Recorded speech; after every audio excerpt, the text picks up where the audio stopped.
Hello, welcome everybody. Welcome to the Police Foundation Friday Exchange. I'm Rick Muir, Director of the Police Foundation, and apologies just for the slow start.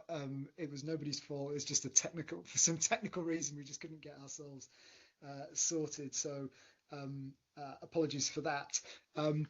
But we're delighted to have with us today Dr. Katy Sian, who is Senior Lecturer in Sociology at York University and is also the Race and Ethnicity Lead at the Vulnerability and Policing Futures Research Centre. And I can see a number of people from the centre on the who've logged in, which is great. Yeah, welcome, Katy, and welcome to our lunchtime exchange. And I just wonder if we could start. I mean, actually, maybe let's start. Could you say a bit about the Vulnerability and Policing Futures Research Centre, just so people who are not familiar with it have an idea about what the centre is and what it does?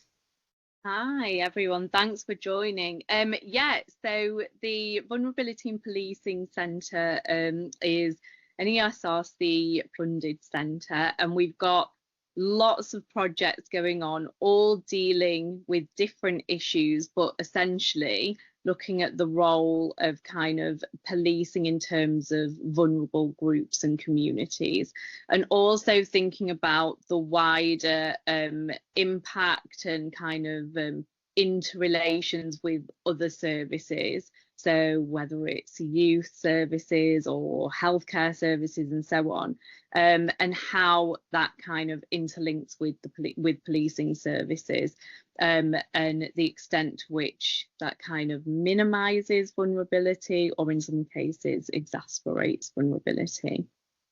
Yeah, brilliant. Yeah, Katie's a co-investigator at the centre, as indeed am I. Although I don't actually do a great deal of work, to be honest, but I do contribute on a few things. Katy, first of all, I should say, for people to, just in terms of how this will work, Katy and I are going to have a conversation, largely around the anti racism toolkit, which she has developed as part of her work at the centre, and we're going to really sort of dig into the toolkit and talk about its what's within it and its implications and how it might be used and so on. And then if you have any questions, please just put them in the chat function. So if you just drop in a question when it occurs to you, something that we're talking about, just drop it into the chat function, and then we'll come back to it in the course of the conversation. And so please do feel free to engage and to ask questions, make comments, and so on as we go along. We are recording this, and we do put it on our YouTube channel, so just do bear that in mind, that you are on the internet, and just bear that in mind with any sort of questions or comments you make. Yeah, and that's great. So, well, first of all, Katy, it'd be really great if you could say a bit about yourself, just to give people who don't know you a bit of an introduction to your background, what you were doing prior to the job that you have now, how you ended up getting interested in these areas of research. So I think my work has always kind of followed an anti-racist approach. So I did my master's at the University of Leeds, and that was looking at kind of race and ethnicity studies.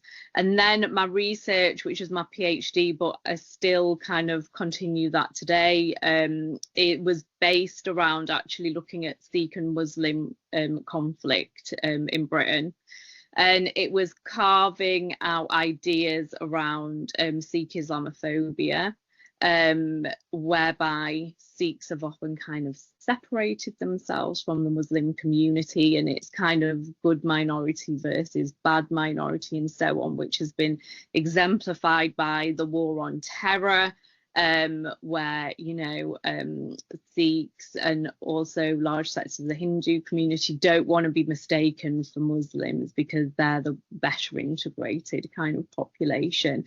It's also kind of played out in the grooming stuff. So again, I've been getting well, let's say lots of trolling against this work, because in the Sikh community as well, there's been long an idea that kind of Muslim men are conspiring to take Sikh women away and so on. And this is part of a much larger history, but it's been appropriated in the context of Britain, because it's kind of, and it's by the far right actually. So you've seen particular Sikh groups who have kind of, aligned themselves with far right organisations in the UK, and really given credence to this Islamophobic discourse. So yeah, the impact of that kind of research has been interesting. Lots of kind of trolling and so on, but I think what my research kind of went on to look at, because I got really kind of interested in the politics of the war on terror. So following that, I was on a postdoc research post, and one of the areas that we were looking at, this was at the Uni of Leeds, was counter-terrorism and the prevent policy. So that's where my next kind of specific area of interest in terms of my research went. And we'd done lots of empirical research for that kind of work on prevent with teachers, with charities, third sector organisations and so on, and also hearing experiences on the ground of those kind of living in this intensified prevent society. And we were one of the first to really call for the dismantling of prevent. And that was, alongside charity organisations, activist organisations and so on. And yeah, again, that research, even though it was done a fair while ago, is still continues its relevance today. And, because obviously we're in a climate where we're seeing kind of more, a more heightened and more extended version of police powers in relation to counter-terrorism. So yeah, it's really about thinking how we can push back in this climate. And finally, my work has looked at institutional racism more broadly, and I looked at this in the context of British universities, where I'd interviewed academics of colour, to really kind of dispel the myth of these liberal universities, and show, in fact, through the testimonies of academics of colour, how endemic racism actually is in British universities. It's baked within the structures. So I think I'd say, although they all seem kind of very different areas, the thing that ties my research together has always been led by, adopting critical race theory approaches, to Trump's dismay probably, and post-colonial, decolonial analysis, but also it's work that's been driven by social justice, and for me that's what anti-racist research is about. Brilliant. Well, really, really rich sort of set of strands there, which we can sort of tease out, I think, as we go through the conversation. So, could we start? So, this is the anti-racist research toolkit, which Katy has written for the Vulnerability and Policing Futures Research Centre, and we just want to sort of talk through that in some detail, because I think the audience will really want to know about what's in this and how they might be able to sort of use the work in their own fields. So could we start? You start the toolkit by asking the question, what is anti-racism? So could we just start with that? And if you could just explain your interpretation of anti-racism, that would be a great place to kick off, I think. Yeah, I think I adopt a really simple approach in terms of it being a very active commitment to dismantling racism, and also, you know, taking the initiative, the steps, responsibility to confront it, to address it, and recognizing it as a structural issue as much as kind of an individual phenomenon. And I think when we get into discussions about race and racism, it's always something that's believed in the kind of minds of individual racists and so on, whereas anti-racism takes into account the institutional nature of racism and actually places that within a really important historical context, which is often overlooked. Because it's a lot easier to identify one individual racist than actually kind of holding a full system to account. So yeah, anti-racism is about, you know, proactively challenging systems of racism and working towards eliminating those structures. And you mentioned Donald Trump, and obviously you know, some of the things that he's been saying and doing are kind of front of everyone's minds at the moment. And I remember, I think it was in his inaugural address, which I was watching, and he sort of this was part of his kind of saying, we're going to get rid of all this DEI programs and all of the stuff that he's announced. But I remember him saying, you know, we're going to take a colorblind approach. This is it's going to be about being colorblind and about merit, basically, is what he was saying. So and counterposing that to some of the initiatives which he was criticizing. So I mean, could you just sort of explain what is different about anti-racism from what he's describing, which, you know, let's be honest, lots of people sort of think, right? They just sort of think, oh, well, you just sort of as long as you're just sort of individually sort of colorblind, as people would say it, then that's enough, that's fine. If you just explain what's different about an anti-racist approach to that kind of thing. So I think whereas anti-racism is an active recognition of racism, colour blindness, in contrast, is the denial of racism in society. It ignores racism, and colour blindness is, you know, attached to these same ideas about post-racial societies, that there's no longer racism anymore. Now, the problem with that, of course, is that you're not only kind of denying the lived realities of people of colour and their experiences of disadvantage, but you're also failing to recognise that inequality is embedded within society. So the idea that we can be meritocratic if we just kind of don't see race or colour and so on is just ridiculous, because that doesn't get away of the inequalities that are already there. So it will be impossible to have that meritocratic society. So yeah, it's I think it's the easy and kind of more convenient road to go down for those who aren't really committed to fighting racism in society. And, you know, the work on racism in universities also argued that unis heavily take that approach as well.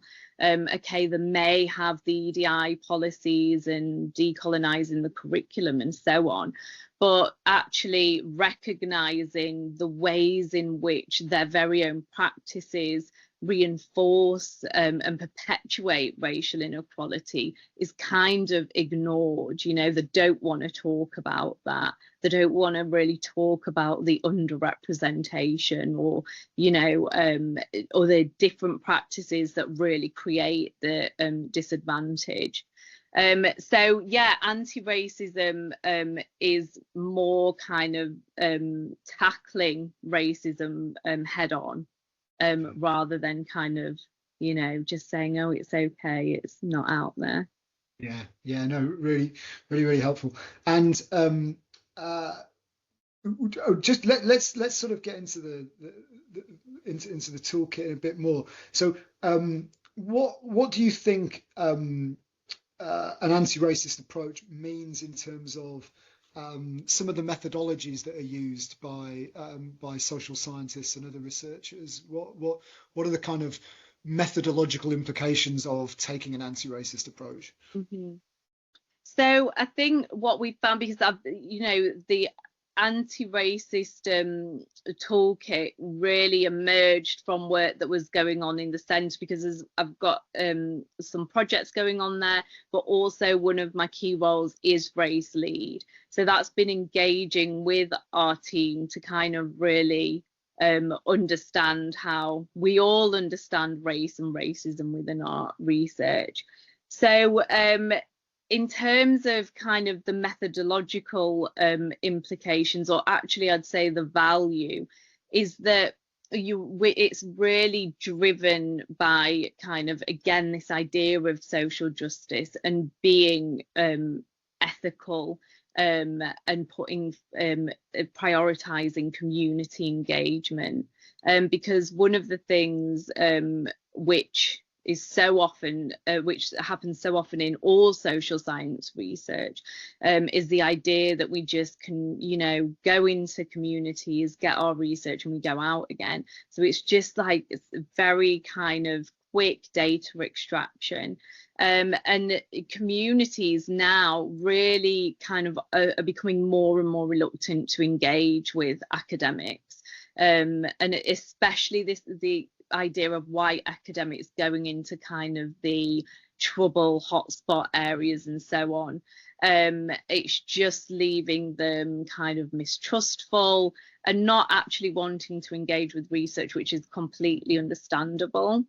So anti-racist research is about kind of building trust with the community and not just using them for a data extraction exercise, and actually bringing them into the entire research process, getting their feedback, having consultations with them, and also being accountable to them. And making sure, most importantly, that we don't reproduce harmful practices where they feel exploited, or the data that we end up kind of writing about misrepresents them. So yeah, it's all about being collaborative, but again, being ethical at the same time. And I just still think to this day, social science research as a whole has a long way to kind of achieving these goals of anti-racist methods. Yeah.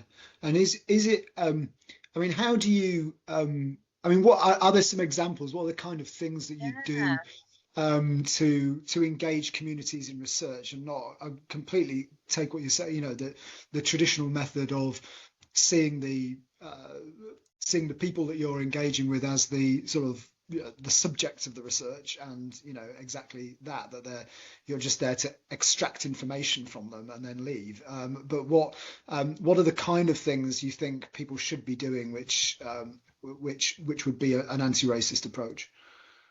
In terms of how to actually kind of get the community involved in the research. Yeah. So it was things like actually, not going straight in there to just do the interview straight away, but actually spending some time, investing in getting to know the community, to build that trust. And the thing that I think we find as researchers, that takes time, but I think when you put that time in, actually the results are far better than just it being kind of a fleeting encounter or a brief encounter. And I think the methods are really about, like I said, collaboration, where they have a stake in the research. So you involve them in the actual design of the research, what methods would work best for them. Because sometimes we just say, oh, okay, we're going to interview you, but they might not want to be interviewed. So thinking what actually they want to do and what they will get out of the research. And also have, not just stopping after data collection, but having them be involved in dissemination activities. And because what we're doing now for the new project that I'm on, it's the project based in Hare Hills, looking at young people of colour and experiences of policing and so on. And one of the key things that we've decided is really thinking about a community-led strategy for dissemination. So they've got a stake in the research, because I think so often they don't have a stake in the research. It'll often go in policy briefings or academic journal articles, which they'll never really see. So it's about kind of giving them something that they can build upon, but actually get something out of, so it benefits them. And also making our findings accessible for them as well. So I guess methodologically, it's mainly focused on that kind of participatory action research model, where, you know, they're really contributing not only to actually the research design, but also knowledge exchange, expertise. So that co-production method really offers so much, because you're getting a diverse range of voices, and again, that's really often missed in social science research. Yeah, no, it was really clear and really helpful. I noticed you say something in here about anti-racist data science, and I wonder if you could say a bit about what some of the considerations are there, because, you know, one of the issues, I mean, particularly in sort of policing work, is obviously the fact that so much of the data, particularly if you're looking at police data, for example, I mean, is inherently biased, right? I mean, in the sense that it's not a reflection of the kind of world, you know, the real world. It's just data that's collected because of the way the police interact with the world, right? And then they collect data, and that data contains biases which, you know, if you're then using it for whether for academic or policing purposes, there may be that may be problematic. So what are the sort of what are the considerations when you're using data in that way? So yeah, well, first of all, it's recognizing those biases in those data sets, because again, there's kind of this idea that things like, when you say, and I'm not a data scientist, but when you say data scientist, it seems objective, and it seems like real science, hard science, and this, you know, this is really a reproduction of, you know, Eurocentric ideals around kind of what we value and what truth is. So it's you must acknowledge those biases, and also the ways in which they're reflecting particular systemic racisms or disadvantage and so on. And I think, again, data scientists also have a responsibility to look at the ethical implications of that, and the effects that has, and the harms that it generates to communities. I think, you know, because we talked a bit about this at the centre as well, like the need for transparency in data science, and also, you know, using more and more kind of open data sources and so on, so that it is there for others to kind of critique, comment on, and give feedback. And I think, you know, the data science field itself really lacks diversity. So there's we need to kind of think about that. And again, it goes back to then, well, who's kind of, you know, producing the knowledge around these data sets? How representative is that? And I'd also kind of urge data scientists to be more collaborative with community activists, with kind of academics in different areas, community organisations, and so on.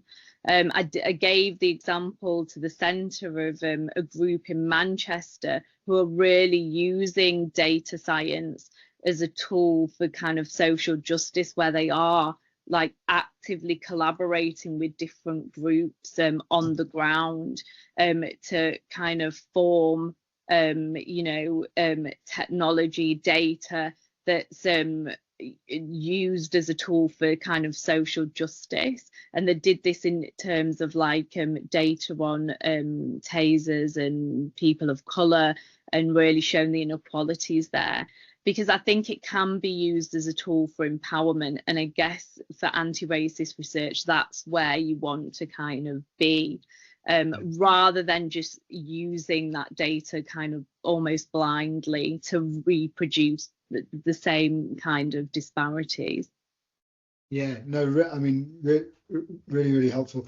And you talk also about disseminating research and how to do that, which I mean, could you say a bit about that? What is a I guess the sort of, I mean, I think about the research we do, for example, and being self-critical about it is, we do the research, we maybe, we put a report on our website, we send out a press release, we maybe email it to people we think, are on our sort of list of stakeholders. Sort of reflecting on that critically, that doesn't sound like a particularly good approach. So I just wondered what are the implications of taking an anti-racism approach for disseminating the findings to the public and to wider sort of stakeholders. And that's a really kind of common approach that you said. We, often we do that as academics anyway. It's kind of the route that we know, and I think that really misses the fact that who's really benefiting from that. So your work might reach, so in my case, for example, if it was a paper, a handful of academics. But I think an anti-racist approach is more about how the research can kind of impact the communities. So making your findings accessible, which I've said before, like, academic articles and so on are not accessible at all. So creating reports for the community, and even thinking of simple things like having them in different languages, for example, so it really truly is accessible. And also dissemination through, again, this dialogue with the community. What do they want? One thing, again, talked about this at the centre, was we might put on conferences and so on, but our kind of the communities we've engaged with, they might not be present. And this happened in my own experiences, because we put it on in a university when people are at work or have got childcare responsibilities and so on. So the needs of the community have actually been neglected. So again, they're really missing out. And I think when you don't share your findings, I don't think it's intentional, but when you are failing to share your findings in an accessible way with the communities you've engaged with, again, it really undermines that trust there. And I think, there is that big distinction between academics and then the communities that we're engaging with. Whereas I think, to bridge that gap, it's about constantly kind of, thinking about the needs, what they want and so on, and how we can produce resources that they can actually use. So I'll give an example. One of the things for the Hare Hills project, the one about the young kids of colour in Leeds and policing, is developing as an output a community led action plan. So where they're actually building the output themselves, and then they've got something tangible to work with and hopefully develop themselves over the year. I think that's far more beneficial than, a paper and so on. Yeah, no, really interesting.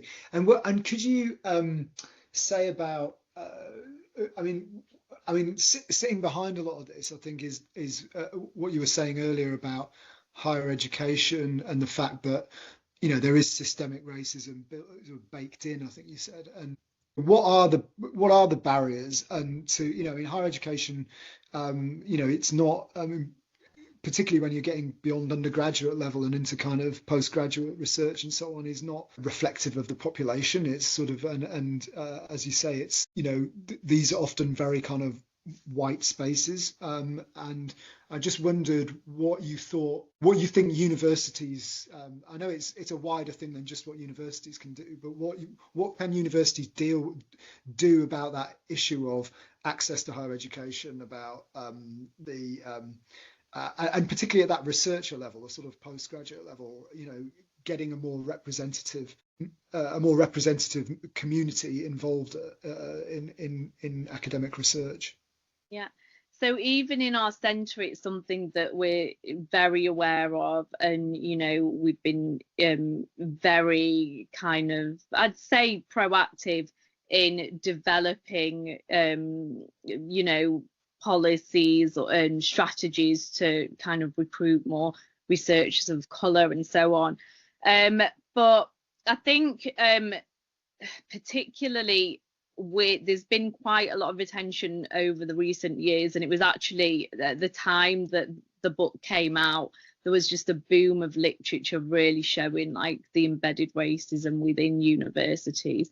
So now you've seen like the rush to do all the EDI policies and so on, and like I said, decolonizing the curriculum. And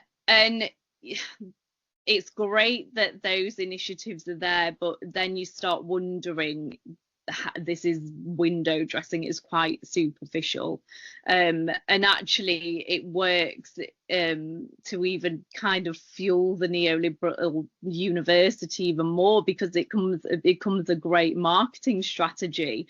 Oh, we're really invested in this and so on.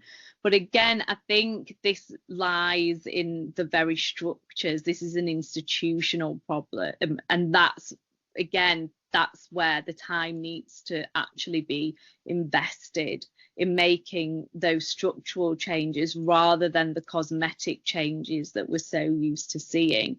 And what I found interesting with the toolkit, because it's also kind of been used widely across the university, not just the centre, is that there's been a huge interest from like PhD researchers, and they were like, why can't we do this kind of research? Why are we kind of usually like kind of prevented from doing this research?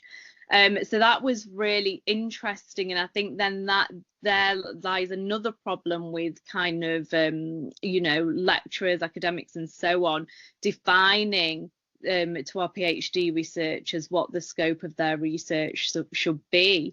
And again, to give another example, me and Kate in the centre are supervising a PhD student, and she's really adopted like this anti-racist framework, and she's kind of really challenged ethics. She's set up her advisory board, which very few PhD students do that. And it's really showing that investment to adopting this model.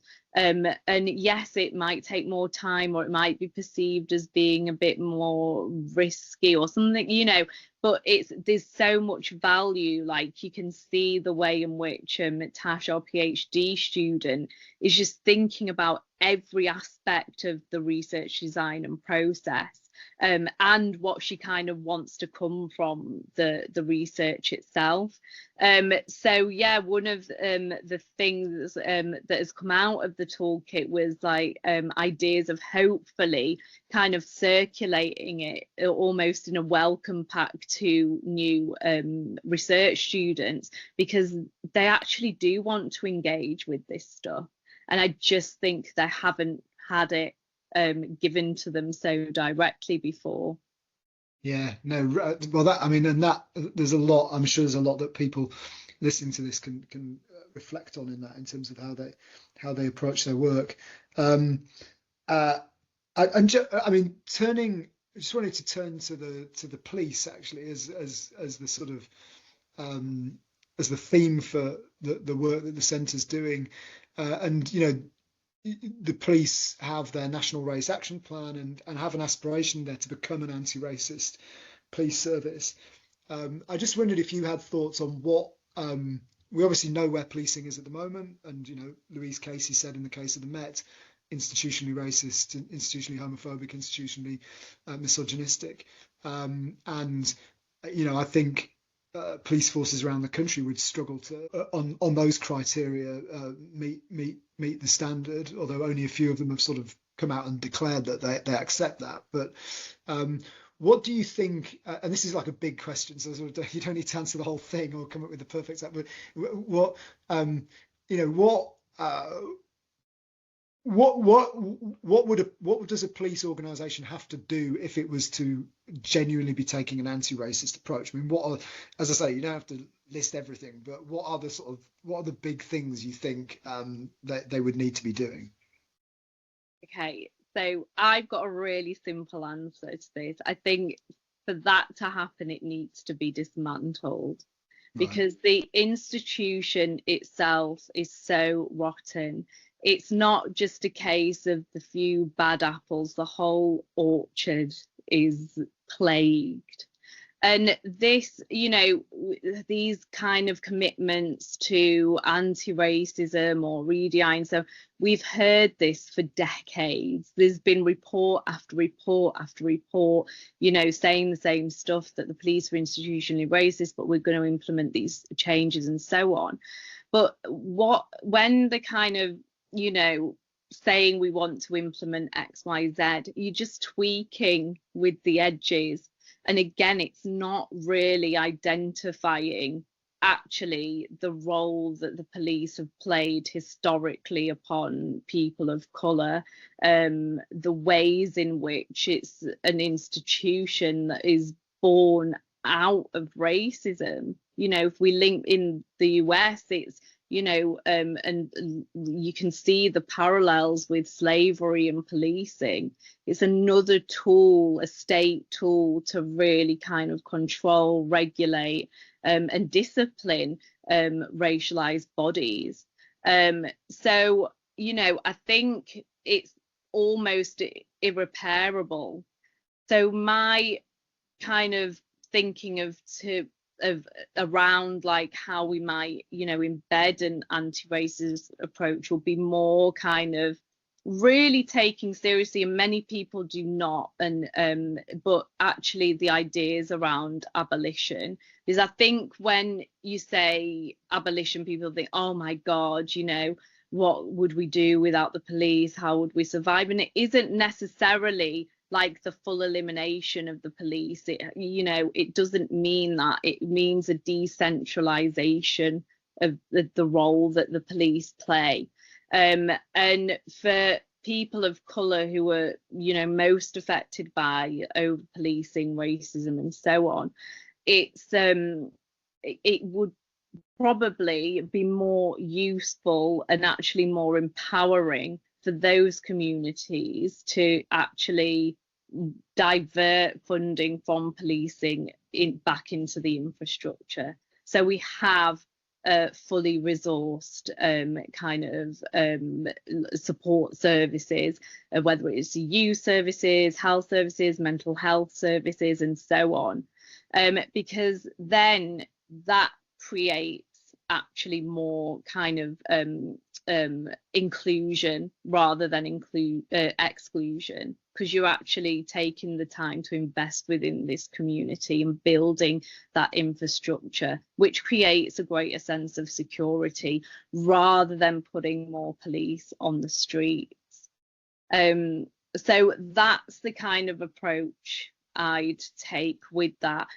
As a force itself, there's the drives to recruit more police of colour and so on. Again, I don't know how much that necessarily helps, because who's being recruited, and to what extent are they able to challenge embedded practices, or they may be guilty of themselves for reproducing particular practices. In the US, it's often been claimed that Black police officers are even more kind of harsher on the black community than white officers. So I don't think representation when it's like that really makes a difference. The same in kind of politics, government, you know, Suella Braverman and Rishi Sunak, all people of colour, but they're not kind of representing any face for anti-racism. They're just upholding the very structures of white supremacy. And do you, I mean, what do you, I mean, the sort of the response sort of back to that is that, you know, the police, you know, that communities need the police, and that if you just sort of get rid of it. Let me put it like this: if you, you know, if you have to respond to it, there's going to be all sorts of crises and harm going out there in society, and if you had to. And when that happens, someone needs to go out there and respond to, you know, those incidents. Now, if you sent out, you know, a social worker or mental health worker, I mean, one of the challenges at the moment is they would say, well, I only want to go into that house if I've got a police officer with me, for the very simple reasons that I'm worried for my own safety. And the truth is that, you know, the reason you have police, and please come back at this, but this is, you know, this is the response. The reason you have police is that you need that at some point you need someone to have the authority to say there is a sort of non-negotiable kind of use of force ultimately as a backstop, because otherwise there'd be all sorts of harm that would never be prevented. You know, sometimes just the presence of a police officer with the authority that they have will de-escalate a situation and so on. Now, I'm not saying that it's absolutely true. Sometimes police officers can cause harm themselves and do that, as you're saying. But if you sort of stripped that out entirely, you know, wouldn't there be sort of more harm, not less? And maybe this is because I basically accept the Thomas Hobbes point, which is kind of, unless you have some kind of backstop, it's kind of going to be law of the jungle out there. What do you say to that point? Because it seems to me that's kind of at the heart of people's concern about any kind of abolition or defund sort of proposition. Yeah.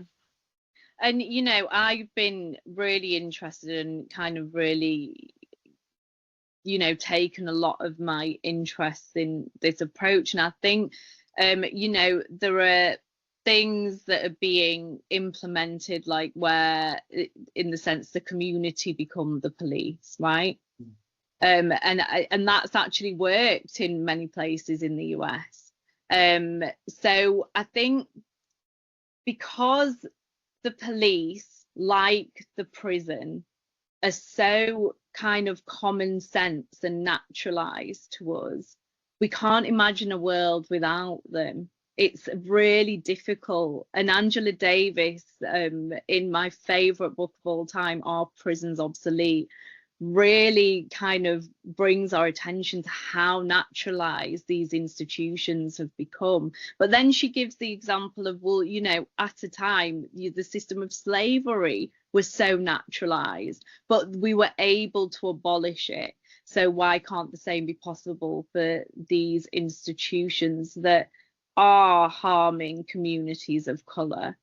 So I think really, you know, I think that's the main critique. What do we do? What do we do as a result? And especially with prison abolition, it's where do we kind of put the worst of the worst who have done atrocious things? And I don't think there is a one answer to it.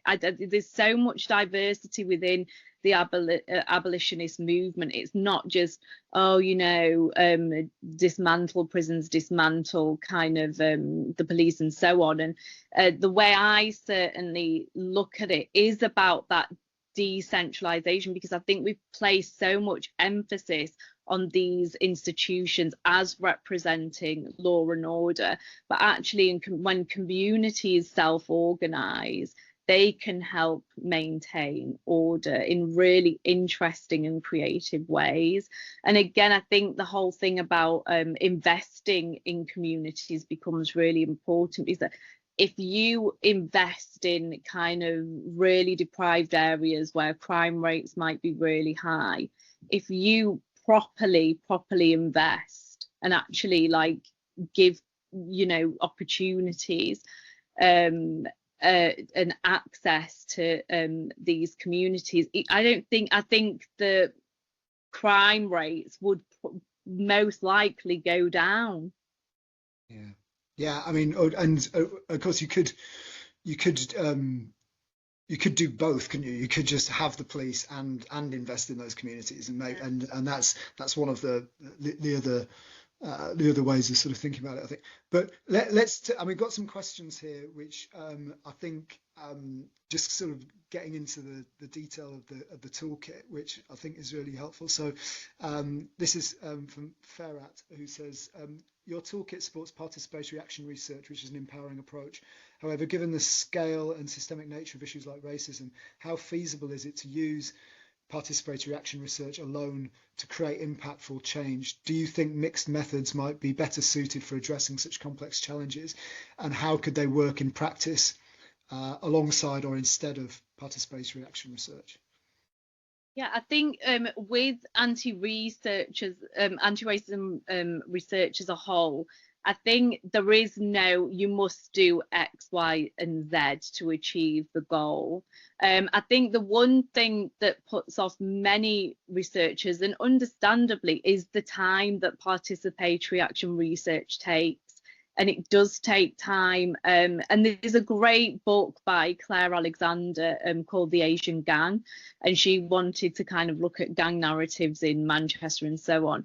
And it took her nearly 2 years to actually get into this youth centre that she wanted to. And she was, she wasn't going as researcher. It took her that amount of time to actually get to know them. And of course then the people left that place, workers came and went, so it's really time consuming.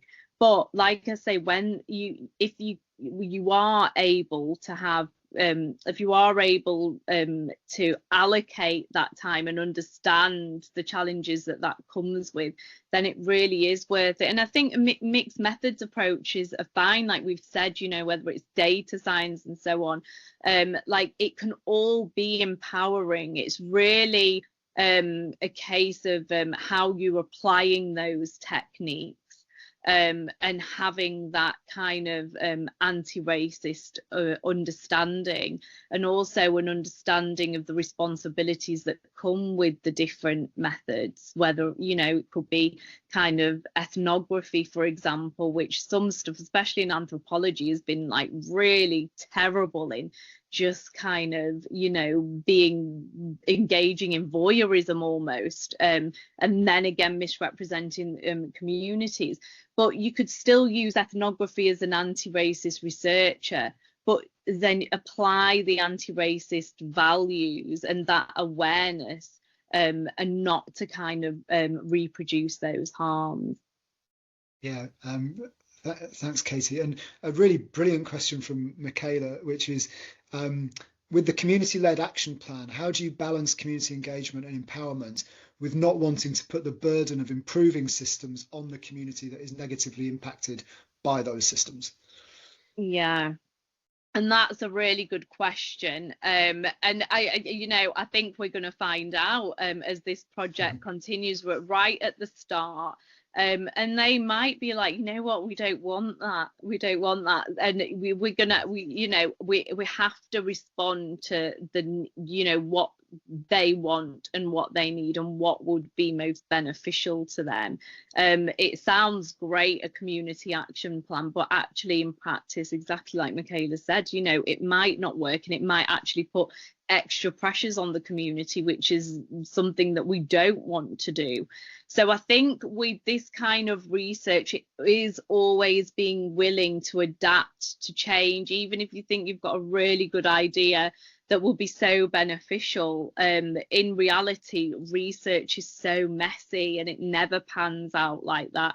So I think, there's got to be a ease and acceptance that we've got to change things along the way, but always keeping at the heart the needs there, and also the results in terms of, is it going to develop some kind of change? And it's not going to change the world, it isn't. But, you know, if it can make a little change that would be beneficial, then, you know, we have to keep reflecting and keep changing where appropriate. Yeah, great. Yeah, this is sort of iterative process, isn't it? And sort of seeing how it goes. Just had another question in. Is the toolkit already available? If so, could you please circulate where to find it? Yeah, so we can put the details of where to find the toolkit in the chat. So we'll do that before people sign off, just so you can access it. But it is available on the I think actually, if you just Google the anti-racist research toolkit, it will come up. That's how I found it. So it's on the Uni of York website. Uni of York website. So it is there. And I just wanted to just before we close, come back to the question, come back to Trump and what's happening in America, because I think, I mean, lots of these things, I mean, we live in a world where, you know, all these sort of trends and things sort of cross borders really quickly, and obviously we saw the rise, particularly after the murder of George Floyd, the rise of the use of EDI policies and so on. And now what we're seeing in America is clearly a kind of a counter reaction against that, which sort of embodied by Trump and his election. Do you know? And I was talking to some police leaders yesterday who were sort of concerned about that, because they're saying, you know, we're going to start to come under pressure. You know, we've got our national race action plan, which commits us to try to pursue an anti-racism approach, and taking on board what you said, Katy, about your skepticism about their ability to do that, but you know, they have committed themselves to it. And you know, yeah, how concerned are you about a kind of pushback here, which, you know, not just in the police but in higher education and so on, if the kind of counter reaction we've sort of seen in the US sort of starts to build up in the UK as well? And I'm all for all institutions having these policies, you know. So I think really it's to be expected what is happening in the US, but also in the UK, it's been going on for years here, particularly under New Labour. And so on my postdoc, this is what we were really looking at, the kind of emptying out of like EDI, and particularly we focused on race. So in New Labour, under the New Labour government, so Blair, we're seeing like a shift towards single equalities, right? So it's all kind of under one umbrella now, whereas before you used to have, say, dedicated kind of units dealing with race, with disability and so on. But then it becomes all infused under kind of the shift to human rights and single equalities. So there we're already seeing a diluting of these kind of robust measures that were there for particularly kind of vulnerable groups, vulnerable to discrimination. And that's become more and more pronounced as, you know, things like when Obama gets elected, often people say that was the turning point for this idea that, okay, we're post-racial now. So with all this kind of discourse, and also the very important kind of political stuff that's going on at the same time, is just a rolling back of civil rights, really. In this country, you know, the 80s really was remarkable for actually implementing so much of our kind of race relations legislation, multiculturalism, really championing that. And with that, we can see more and more what comes with that is the backlash. But when it's implemented properly, that's kind of less and less. And I think as we've become lax in the West, against. And also combined with this, we cannot ignore that a lot of this is to do with the white lash against a black president, now against multiculturalism, particularly in this country. We're seeing the complete erosion of civil rights, civil liberties, that so many worked so hard to kind of implement and develop. And it leaves people of colour, of course, more less protected. So, you know, I think we've got a very kind of Diet Coke version of what's going on in the US.